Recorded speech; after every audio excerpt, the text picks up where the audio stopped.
Hey guys, so this is a test setup for my automatic toilet seat operator project.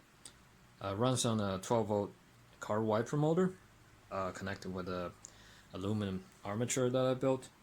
So to lift up first the top lid, the arm will catch the bolt on the top lid and lift it up. The arm tells its position by IR sensors, and it will spin the other way to push the lid down. Slow closing lid. Closes gently.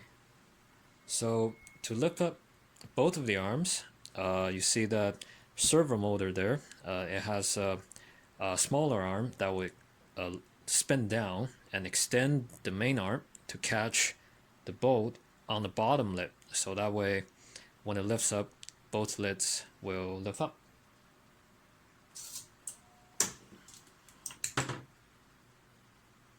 Yep. And the same button to push the lids down. And that's it. That's pretty neat, I think.